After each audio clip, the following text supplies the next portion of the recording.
السلام عليكم ورحمة الله وبركاته. الشمع أركفوني ورفتوتا عمل دابرا ونمتي كيسانيو أكم جرتان نغي جرتاني وكم جرتاني نغا برام من ربي كان أمان قمني سمبرها جراتو إسنين جتا أبلي وانكي فيان نبنا فيان فيان نبنا إسنين جتا مربادا أكسمس واي فيديو قوة كاروتي الرت وجد الرتي Komentii baay'ee akkaan keessa keenya tuqee fi akkaan dhukkubse baay'ee barraa'anii argeen jira. Karaa tokkittiinis ta'ee karaa saanaalaatiin illee komentii baay'ee barraa'aa turanii komentii san hundumaa ilaalaan ture argaan ture hunduma isaatiiyyuu jechuudha.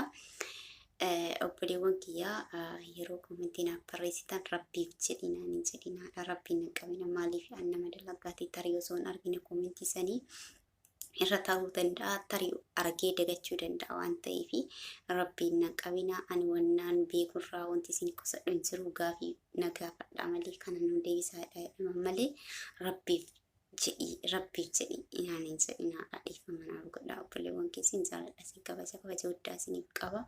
Fayyaa waan nama gootu kan gubatetti gubata namaa beeka jettiin bira Oromoon kanaaf obboleewwan kiyyaa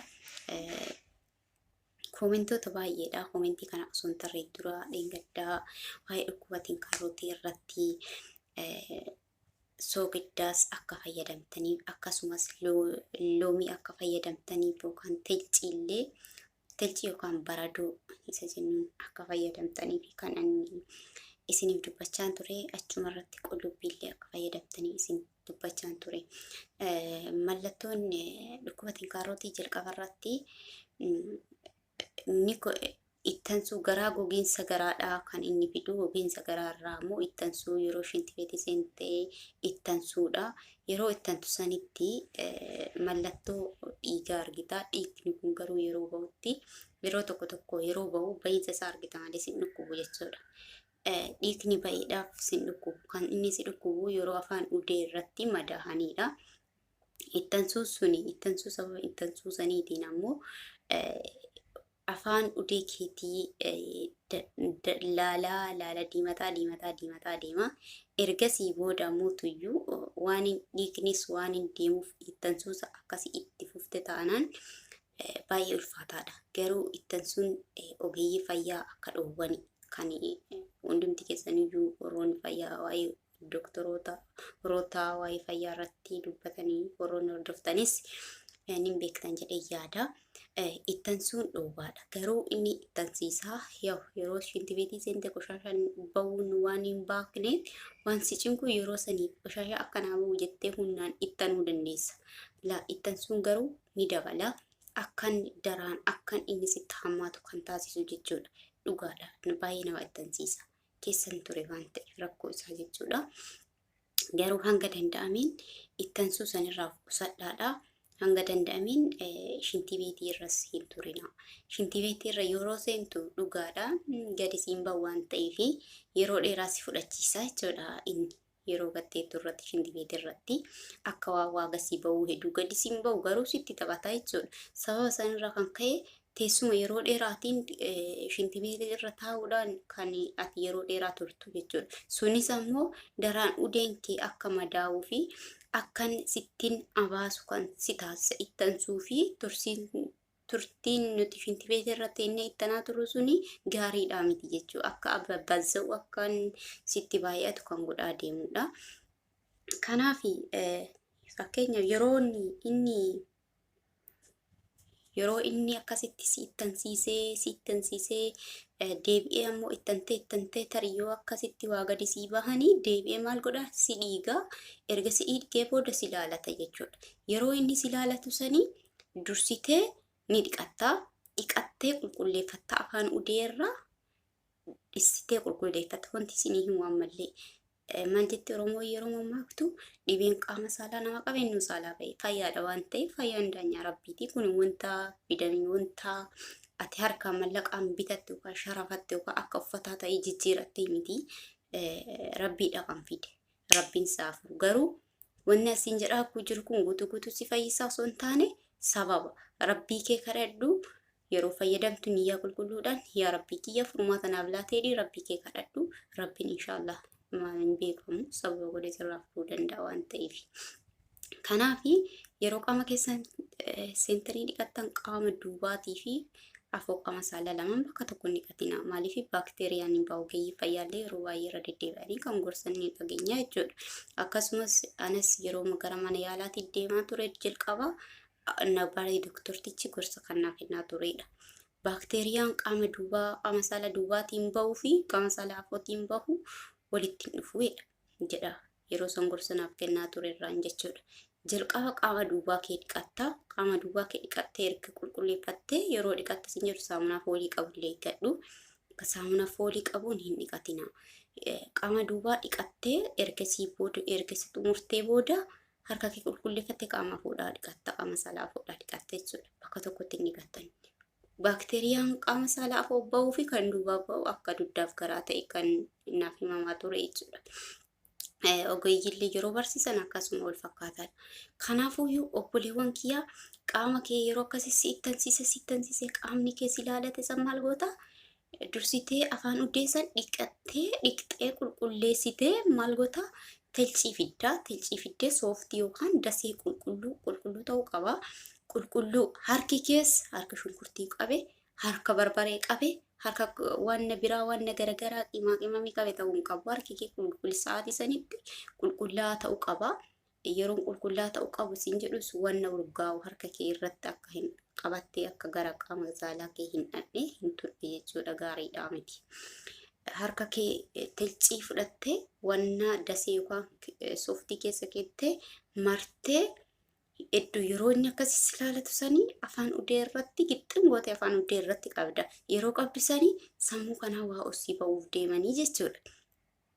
Sammuu kanaan waa osii ba'uuf deemanii garuu akkasumatti obsitee daqiiqaa muraasaaf irratti qabda. Yooma san gubni laalanni akkasii si ilaalatu san battaluma sirraa dhaabataa jechuudha.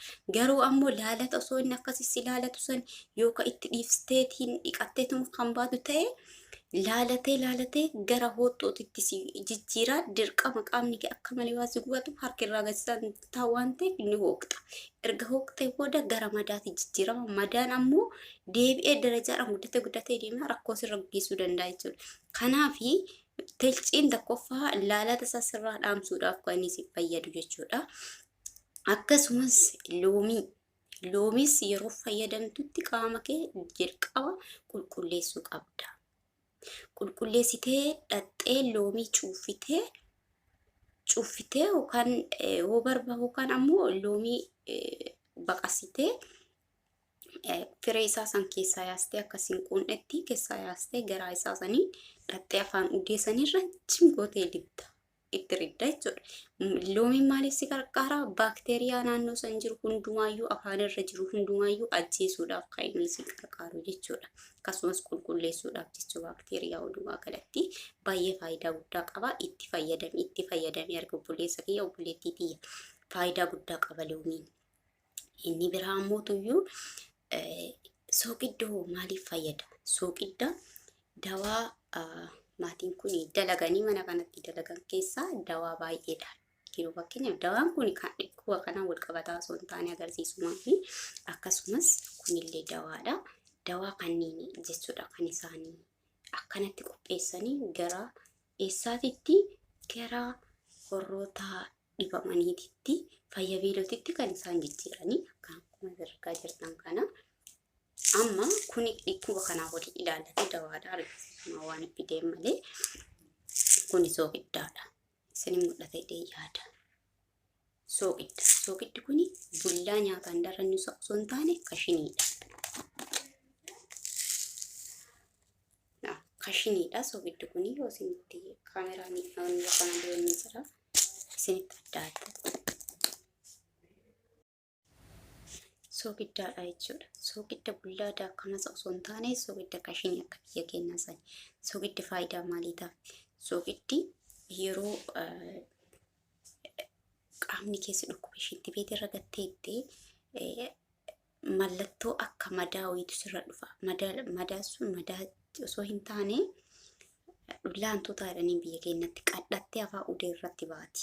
Dhukkubatti kaarotiin kun jechuu gara alaatti gaafa gadi bahu qaqal'atee afaan udee irratti qaqal'atee luluxxatee mul'ata jechuudha. Yeroo ofirra waliin jettu yeroo akkana qabdu yeroo tokko tokko akka waan qoree wayii afaan isaarra jirutti sitti beeksisa jechuudha. Yeroo afaan udee irratti akkanatti jechuudha. Qaqal'atee akka dhullaa hantuuta san ta'e baha. Yoo bahee ittansuudhaan dhiiga guuratee dhiiga ofii kuusee kan gadi bahe suni yeroo ati gattettee ittantuuf ni dhoowwa yookaan dhaqee ni qurxamee yoo jedhe dhiiga bahe akka malee si dhukkubaa jechuudha. Qajeeltee akkanatti teessoo irra gattaa'uun keetiyyuu yeroo saniin makaraa. Soogidda immoo faayidaa innaa maalidha? Kan afaan udee irratti dhufee bahe sanii akka inni dhiiga kuufatee achi taa'ee dhiiga kuufatee hin guddannee fi hin xuuxa hin goggossa. Dhiiga keessaa xuuxee hin goggossaa jechuudha. Dhiiga dhullaa achitti kuufame sanii dhiigni sun akka achi keessatti hin kuufamneef kan gara gasitti birraatti babba'e sanii hin goggossaa jechuudha hin xuuxa. Kanaaf obboleewwan kiyyaa gaheen soogiddaa madaa yookaan ka afaan udee irratti ba'u sanii fi madaa san goggosuudhaaf balleessuudhaaf kan inni qarqaaru jechuudha. Kanaafuu soogiddaa bullaa osoo hin taane yoo argatte soogiddaa kashinii fayyadamii, kashinii jechuun soogiddaa akka biyya keenyaa san jechuudha akkamaa osoo hin taane soogidda san maankaa roozaa itti nyaatamu maankaa isa lamaa fuutaa, isa lamaa fuutee saafaa keessa taa'uu dandeessu yookaan waan bal'aa keessa taa'uuf si mijatu tokkotti qopheeffatta jechuudha. Gaafa qopheeffatte saafatti maankaa san lamaa saafatti naxxaa. Saafaa keessa taa'uuf si mijatu sanii itti naxxee bishaan qorra keessaa baasta. Bishaan akka ho'ees hin gubne akka qorraan ta'an akkas hin gubnetti jiddu galeessa gootee itti naxxaa san booda uffata kee baafattee keessa gadi teetta jechuudha. Keessa yoo gadi teettu udeedhaan qaama saniin akka bishaan kun akka qaama sanii wal argatutti teettaa jechuudha. Gaafa kana soogiddi sun dhaqee qaama sanii udee sanii wanni achirra jiru gadi bahee akka dhullaa hantuutaa ta'ee bahee si tuqaa si dhoorkisan dhaqee isa san goggossaa jechuudha. Yoo dandeesse guyyaa guyyaadhaanis yoo fayyadamte baay'ee gaariidha. Doktoroonnis ni gorsanii ogeeyyi fayyaas baay'ee gorsanii an ofii kootii waan hin fayyadamee argeedhaaf jechuudha. Ergaa achi kaatee ammoo tuyyuu gaafan qulqulleeffattee akkasii keessa turte daqiiqaa 10 yookaan hanga 15 sootettee baay'ee gaariidha. Soogiddi miidhaa takkallee miidhaa biraa wanti geessu hin jiru. Soogiddi sun gaheen isaa kana haalli itti fayyadamiinsaa isaallee maankaa lamaa fudhattee saafaasti wanta keessa taa'uuf siif mijatu san keessatti buuste bishaan ho'istee qorra akkasii gumnetti qorra keessaa baastee tinaxxee keessa teettaa. Sana booda gachi baase immoo qaama keessanirraa goggoffattaa jechuudha. Goggositee erga achirraa kaatee yooni si haala laala'insaa sitti dhagama ta'e talcii fiddee itti qabda akkuma dura siin jedhe. Kanaadha akkasumas qullubbiidha. Qullubbiin faayidaa maalii qaba kan jedhu. Qullubbiin firee isaa tokko fiddee dhiifama gara sitti miisee dhufee firee isaa tokko fiddee hidda isaa san akkana tolchu qabu san yoo barbaadde barbadaa keessatti ni waddita akkasumatti osoo hin quncifne barbadaa keessa achi darbita. Erga darbitee jettee booda yookaan ammoo gisteera yookaan almuuniyeemiidhaan martee ibidda keessatti darbita. Sana booda yoo inni bilchaatee lallaafee jedhas gootee inket gootee ni caccabsita. Cafallatta hin tumta jechuudha. Inket gootee cafacaftee xiqqoo soogetta itti dabaltee cafacaftee ergasii booda maal goota dhaxxee afaan udee sanirratti itti dibdaa jechuudha. Afaan udee sanirratti itti dibdaa baay'ee faayidaa guddaa qaba. Baakteeriyaa ajjeesuudhaaf sadarkaa guddaa irra akka jiru ogeeyyi fayyaas baay'ee irraa dubbataa jiranii hordofuu dandeessanii an ofii kootiis fayyadamee argeen jira jechuudha. Kan isin fayyadu asumaan gara koomentii obboleewwan kiyyaa koomentii baay'ee barreessanii turtanii dhiifama rabbiif jedhinaadha. Warri du'aayii naaf guutanis galatoomaadha. Rabbiin siif galatoomaadha. Koomentii keessanii koomentii baay'ee dheeratu jira.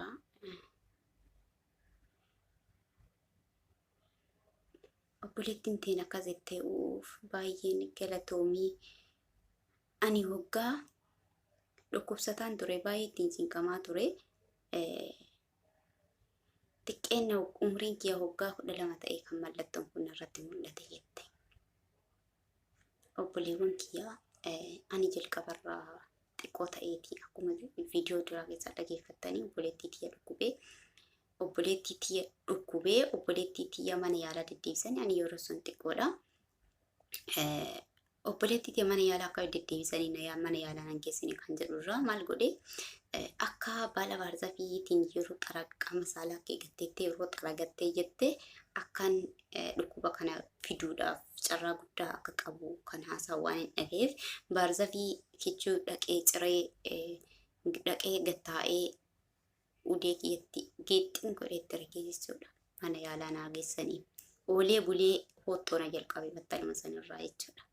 Hooxxoona jalqabe hooxxoo baay'ee na jalqabe yeroo hooqunatti tolaa garuu achi booda immoo xiqqoo waan akka waan dhukkubu afaan irratti illee natti ta'aa ture jechuudha. Daa'imummaadha mana yaalaa dhaquuf jedhee kanan akkas godhe jechuudha. Isii bichaa maaliif geessan jedhee garuu isiin nama bultitti heerumee mana qabu hanga dhala dhoorge jechuudha. Ilmoo akkan godhanneef ni aggadee jechuudha garaa keessatti. Ilmoo deemaa turte manni yaalaa bakka isiin deemaa hin turre hin jiru. Akiratti alhamdulillahi rabbiin furmaata sababa godhee fi eega opportunity taatee baatee qofa booda kan isiin ilmoo argatte. Garuu carraan opportunity dhibee kana warroonni mana yaalaa deemtanii yaalamtanii yaalli gosoota hedduu jira. Gosoota hedduu san keessaa opportunity filatina. Ani ofii kooti opportunity ta'ee jira. Garuu opportunity isiniif filannoo keessanii isa kaawwan keessaa haa ta'u malee filatina. Akkuma haya kan biraa ammoo tuyyuu bishaan ho'aadha. Bishaan ho'aa faayidaa maalii qaba? Bishaan ho'aa faayidaa maalii qaba kan jedhuudhaa fi ganama bishaan ho'aa burcuqqoo tokko qorra keessaa baastee ho'aa yoo jedhu akkasii osoo hin taane qorra keessaa baastee dhugda. Faayidaa guddaa qaba. Nufi kiyyaayyuu hedduu guyyaa tokko gattaa'uudhaa fi baay'ee na cinqee garaan kiyya baay'ee na gogee baay'ee ittanaa ture. Ergasii booda bishaan kana akka dhuguuf kan ajajame bishaan kana ka'ee dhugee bishaan walirra aansee dhugee garaan koo kan dura na ittansuu suni achuma narraa hafee naaf rabbiin sababa godhee na fure jechuudha. Alhamdulillahi hin dagatina. Dawaan wanta isinii himuu hundumtuuyyuu sababa malee karaa isinii fayyisu rabbiidha. Garuu rabbiin waan an dubbadhu kana keessaa tokko kan sababa wayii godhee cinqii isinirra jiru qaama keessan jiru sanii furmaata isiniif laachuu danda'a. Fayyaan dhabinaa. Obboleewwan kiyya hedduu komentii akkaan garaa nama nyaatu. Obboleettiin tiyya takka waggaa 7 dhukkubsataa ture jette komentii jalatti. Maalan godhamee furmaata isaaf naaf laatii jette. Waggaa 7 dhukkubsataa turte. Waggaa 7 ergasirra turee osoo gara mana yaalaa deemtee ilaallamtee gaariidha. Garuu yeroo si dhukkubuu yeroo akka malee si ittansiisuu fi akka malee si dallanee si madaahuu fi dhiigni bahee akka malee afaan udeerra raasarra si madaa'u sassoo giddaa akkasiin akka dubbadhe kanatti fayyadamii loomii fayyadamii qullubbii fayyadamii dhugaa dubbachuuf ijoollee kana fayyadamuudhaan obboleettiin tiyyaa yaalamaa turte. Anas dabalatee obboleettiin koos yaalamaa turte. Opportunity taanee turre nulachuu opportunity garuuyyuu hin deebi'u jedhani. Hin deebi'a. Dhukkubni kun opportunity narraa badaa yaalama narraa badaa rabbi yommuu saniif malee hin deebi'a. Obboleettii tiyya deebi'a anattis deebi'ee jira. Yeroon kana jedhu garuu inniin garaa dhukkubni kun gosa lama kiyyaa obboleettii kiyyaallee raasatti gadi bahee kiyyaa obboleettii kiyyaas raasatti gadi bahee jechuudha. Ergan nuti deebi'ee booda duraayyuu hubannoo akkanaa kana osoo arganii turre sila hanga kana nutti hin cimu. Obboleettiin tiyyaas hangan itti deebi'ellee mana yaalaatti itti deebi'aa turte. Garuu hanga hubannoo waan kana argite mana ofii keessatti kan isii wallaanamtu gisee itti deebi'u jechuudha. Akkasuma anis ergan waan kana hubannoo dawaa kana hordofu eegalirraahi mana koo keessattiin kan tajaajilamaa jiru jechuudha. Alhamdulillahi summa alhamdulillahi rabbiin yoo fedhee wanna xiqqoo bishaan dhugdus sababa godhee sirraa fuudhuu danda'a obboleettii tiyya. Rabbii kee garuu kadhachuu hin dagatiin. Rabbii keetiif yeroo dhiphattes yeroo siif badhattes rabbii keetiif shukree galchuu hin dagatiin. Maaliif rabbiin yeroo tokko dhiphoo fi bal'oollee kan fidu isa harkaa qabu isa waan ta'eefi ani guututti dawaan kuni si fayyisaa itti amanii osoo hin taane yaa rabbii kiyya sababa naaf godhi jedhii fayyadami inshaallah rabbiin hin beekamu yookaan sababa godhee sirraa ol fuudhuu danda'a waan ta'eef. Kanaaf obboleewwan kiyya koomentii baay'eetu jira. Koomentiin tokko obboleettiin kee takka akkasitti barreessite koomentiin kanarratti kan isin yaadni isin dhiyeessite ni darbaa dhukkubni kun ni darbaa naan jettee jirti. Lakki obboleettii tiyya mana keenya keessaa maatii keenya baay'eedha. Maatii keenya keessaa anaa isiidha kan qabumi. Dhukkubii kana tana dura garuu hin darbaa kan jedhu hin dhageenye Allahu aalam. Ni darbaa kan jedhamu dhageenye ni garuu hin darbaanis hin beeku. Allahu aalamidha hin beeku. Yoo in darbaa yaada jedhu kan jiraata gaafadhe tiimaanis waan irraa beekuun qabu garuu yaada in darbaa jedhus keessa kootiin jiru waan darbu sanatti fakkaatu. Dhukkubbiin kun akka utaalloo osoo hin taane ani hin beeku dhugaa dubbachuudhaaf Allahu aalamidha. Kanaaf obboleewwan kiyyaa inni bishaanis faayidaa guddaa akka qabudha kan isiniif haasa'uun barbaadu. Akkasumas kiniinii profaayilii irratti argatan na biraa dhumee jira kiniiniin kuni. Silaasanitti agarsiisa kiniinii kana profaayilii osoo hin taane fuula iskiriinii yeroo seentan irra jira. Kiniiniin kuni baay'ee si fayyada yeroo si mudduuf. Kiniiniin tokko kan gara galli qibsitu sii kenna. Kiniiniin kun ammoo tuyyuu kun ammoo qaama udee duubaatiin keessa of seensistaa. Gar kan liqimsitu sanirraa harka 100 keessaa parsantii 85 kan udeetiin galchitu kan dheerina isaa argiteertarraa yeroo seensa irratti arguu dandeessan argitan biraa dhumee jira. Yoo booda kan argadhu ta'ee siif dhiyeessa. Kiniinii kana duubaan galchitaa irraa ol keessaa gadi baastee keessa ol galchitaa daqiiqaa 30 akka ibiddaa si guba. Sana booda ammoo zatti sirraa godha akka nama garaan baasuu yeroo shintibeetii isa fayyadamtee daqiiqaa 30 ture. Achi booda maasi godha akka waan garaa baasaa wayii si godhu si godha.